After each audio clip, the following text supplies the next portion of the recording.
എറണാകുളത്ത് വലിയ പ്രതിസന്ധി കോൺഗ്രസിൽ വീണ്ടും കോൺഗ്രസിന് തിരിച്ചടിയേൽക്കുകയാണ്. എറണാകുളം ജില്ലാ പഞ്ചായത്ത് പത്രിക തള്ളിയതിന് എതിരായ ഹർജി ഹൈക്കോടതി തള്ളി. കടമക്കുടി ഡിവിഷനിലെ കോൺഗ്രസ് സ്ഥാനാർത്ഥി LC ജോർജിന്റെ പത്രികയാണ് തള്ളിയത്. LC ജോർജിന് വേണമെങ്കിൽ തിരഞ്ഞെടുപ്പ് ഹർജി നൽകാമെന്ന് കോടതി വ്യക്തമാക്കുന്നു. ബിനിൽ വിവരങ്ങളുമായി ചേരുന്നുണ്ട്.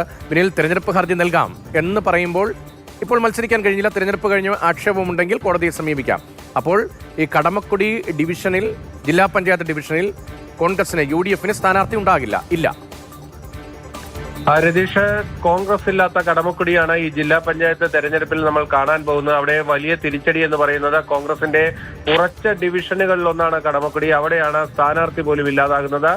കടമക്കുടി ഡിവിഷനിൽ ഇനി CPM-ഉം BJP-യും നേരിട്ടുള്ള ഒരു പോരാട്ടമായിരിക്കും നടക്കാൻ പോകുന്നത്. പത്രിക തള്ളിയതിനെതിരെ LC ജോർജ് അല്പം മുമ്പ് ഹൈക്കോടതിയിലെത്തി. ഇതിൽ LC ജോർജ് മുന്നോട്ട് വെച്ച വാദങ്ങൾ വരണാധികാരിക്ക് കൂടി പിശക് സംഭവിച്ചിരിക്കുന്നു. തന്റെ പത്രികയിൽ തെറ്റുണ്ടെങ്കിൽ അത് പരിശോധിച്ച് അക്കാര്യം തന്നെ ബോധ്യപ്പെടുത്താൻ വരണാധികാരിക്കും ചുമതലയുണ്ടായിരുന്നു.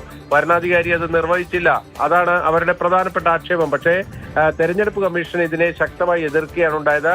തെരഞ്ഞെടുപ്പ് നടപടിക്രമങ്ങൾ തുടങ്ങിക്കഴിഞ്ഞാൽ കോടതിയിൽ ഇത്തരത്തിൽ റിട്ട് ഹർജികളുമായി വരാൻ കഴിയില്ല, അതിന് നിയമപരമായ തടസ്സമുണ്ട് എന്ന വാദമാണ് തെരഞ്ഞെടുപ്പ് കമ്മീഷൻ മുന്നോട്ട് വെച്ചത്.